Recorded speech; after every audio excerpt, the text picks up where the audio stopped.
வணக்கம் மக்களே. அதிமுகலேருந்து ராஜினாமா செய்த மொத்த எம்எல்ஏக்களுடைய கணக்கு இன்னைய தூரம் கூட்டி பார்த்தீங்கன்னா ஒரு 8 பேர் ஆகிட்டாங்க. 7 + 1 8 பேர் ஆயாச்சு. 8 பேர் தாவேக்காக்கு போதுமா அப்படின்னு பார்த்தீங்கன்னா உண்மையில் அது போதாது. 12 எம்எல்ஏக்கள் அவங்க கட்சியில் தாவேக்கா சின்னத்தில் விசில் சின்னத்தில் நின்று போட்டிட்டு வெற்றி பெற்றால்தான் தமிழக முதல்வர் விஜய் அவர்களுக்கு ஒரு பெரும்பான்மை ஃபுல் மெஜாரிட்டி கிடைக்கும். ஸோ அதை நோக்கித்தான் தாவேக்கா குறிவைத்து வருது. அதை நோக்கித்தான் காய்களை நகர்த்துகிறார். இதை நான் ஓப்பனாகவே சொல்லிடுறேன். அவங்க 12 எம்எல்ஏக்களை எதிர்பார்க்குறாங்க. ஸோ வைகோவுடைய 2 எம்எல்ஏக்கள் திமுக பக்கம் போயாச்சு. அவங்க 200% வரமாட்டாங்க, திமுக விடாது.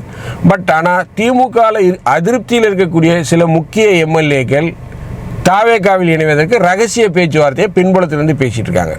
சமீபத்தில் தலைவர் விஜய் அவர்கள் அவருடைய ஆஸ்தான ஜோடியர் ரத்தன் பண்டிட் அவர்களை சந்தித்து பேசியிருக்கார். அந்த சந்திப்பில் பல்வேறு விஷயங்கள் பகிரப்பட்டிருக்கு. ஸோ அந்த சந்திப்பின் மூலமாக பல முக்கியமான கருத்துக்களை எப்படி அரசியல் நகர்வுகளை செய்யணும், நீங்கள் என்னென்ன மாதிரி அரசியல் நகர்வுகளை செய்யணும் அப்படின்னு சொல்லி ஆஸ்தான ஜோசியர் ரத்தன் பண்டிட் அவர்கள் சொல்லியிருக்காரு.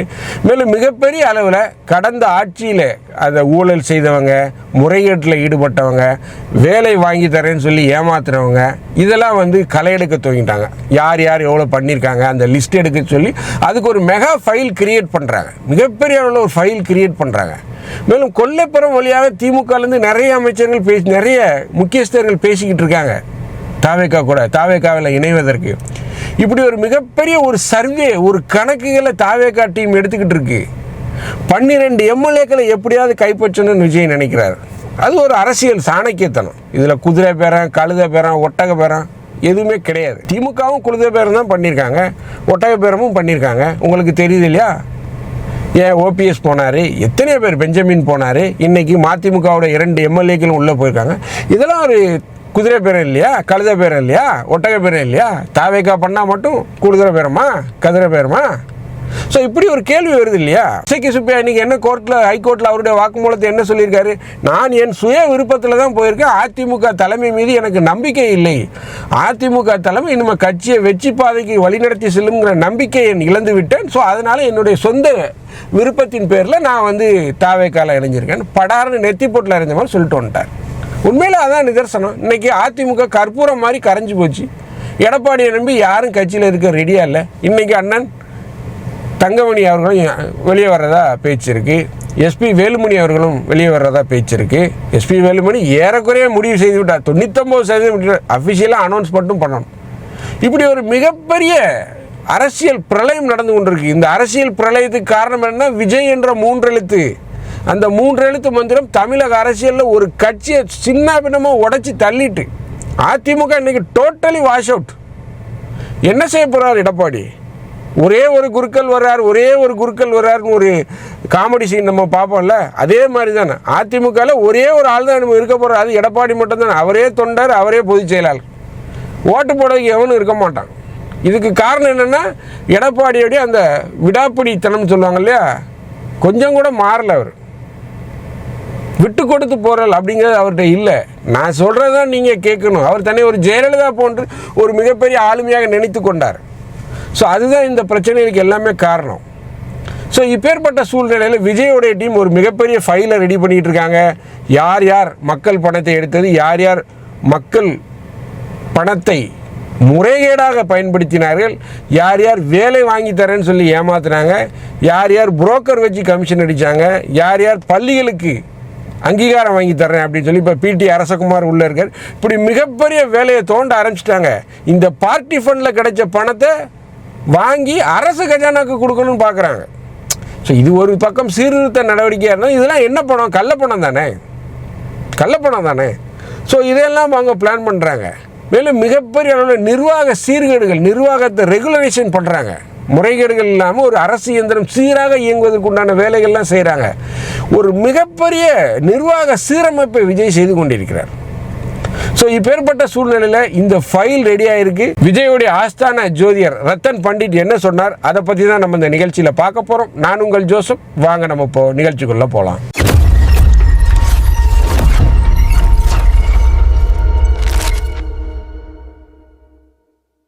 அண்ணன் ஜோசப் விஜய் ஒரு மிகப்பெரிய நிர்வாக சீர்திருத்த நடவடிக்கையில் வந்து பண்ணிக்கிட்டு இருக்காரு. மிகப்பெரிய அளவில் வேலைகள் நடந்துக்கிட்டு இருக்கு. அதிலலாம் எந்த மாற்று கருத்தும் இல்லை. நீங்கள் எந்த ஒரு அரசு அலுவலர்களுக்கு போனீங்க அப்படின்னா கூட நீங்கள் அந்த வித்தியாசத்தை, அரசு அலுவலர்கள் செயல்படும் வேகத்தை நீங்கள் பார்க்க முடியும். அந்த விதத்திலையும் வித்தியாசத்தை பார்க்க முடியும். முந்திலாம் நீங்கள் போனீங்க அப்படின்னா ஒரு சார் பதிவாளர் அலுவலகத்திலலாம் நீங்கள் நின்றுக்கிட்டே இருக்கணும். இப்போ நான் சமீபத்தில் நெல்லை மாவட்டம் மேலப்பாளையம் சார் பதிவாளர் அலுவலகத்துக்கு போனால் சார் பதிவாளர் அலுவலகத்துக்கு முன்னாடி அவருக்கு முன்னாடியே இருக்கைகள் போடப்பட்டிருந்தது. ஏன்னா முதல்வர் ஏற்கனவே ஒரு சுற்றறிக்கை விட்டிருந்தார், இந்த மாதிரி பொதுமக்களுக்கு உட்காருவதற்கு இருக்கை கொடுங்க அப்படின்னு, உட்காருவதற்கு அமர்வதற்கு இடம் சீட்டு கொடுங்கன்னு அதெல்லாம் போட்டிருக்காங்க. இதெல்லாம் ஒரு நிர்வாக மாற்றம் தானே, ஒரு மிகப்பெரிய விஷயம் தானே. மேலும் ஊழலுங்கிறது குறைஞ்சிக்கிட்டே இருக்குங்க.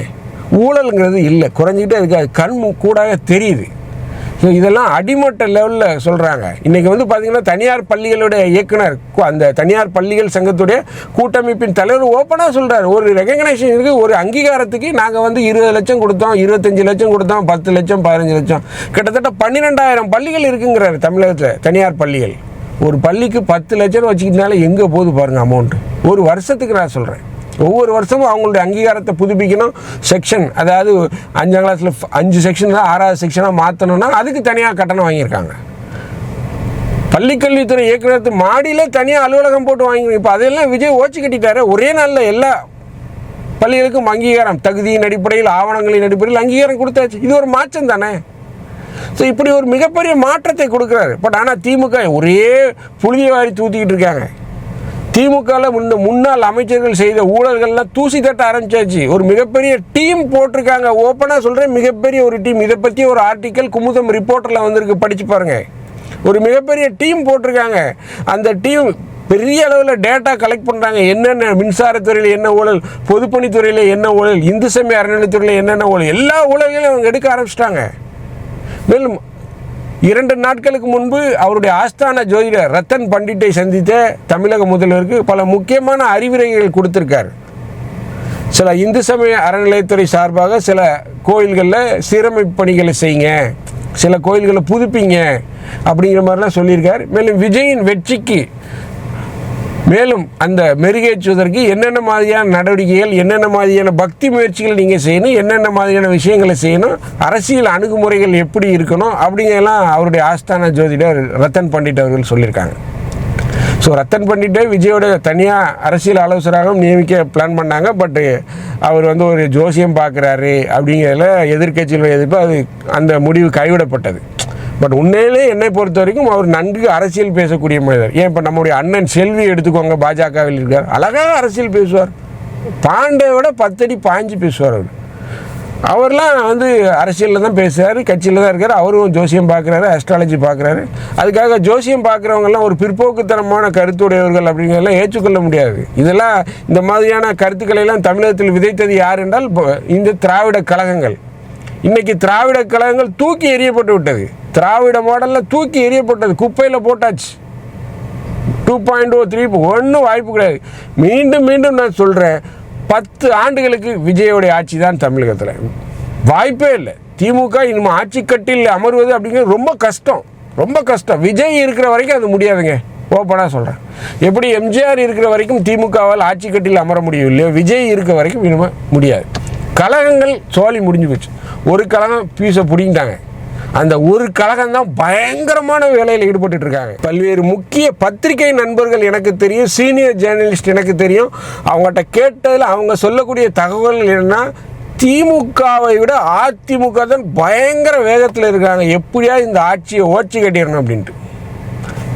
அதிமுக ஆட்சியில் அமர்வதற்கு திமுக நாங்கள் ஆதரவு கொடுக்குறவங்க நிலைப்பாட்டில் இருக்காங்க. எப்படியாவது பண்ணணும் அப்படின்னு பாஜகட்டெல்லாம் பேசிட்டு வர்றாங்க. ஆனால் இவங்க இந்த ஆட்சியை கவிழ்த்தாங்க அப்படின்னா, ஏதாவது பண்ணி கவிழ்த்தாங்க அப்படின்னா மிகப்பெரிய சிக்கலை இந்த 2 கட்சிகளை செஞ்சிருக்காங்க. சமீபத்தில் கூட நீங்கள் அண்ணன் திருமாவளவனுடைய பேட்டியை பார்த்துருப்பீங்க. அண்ணன் திருமாவளவனுடைய நிலைப்பாடு என்னவாக இருந்தது என்றால், அவர் வந்து ஒரு முக்கியமான துறையை கேட்டார்.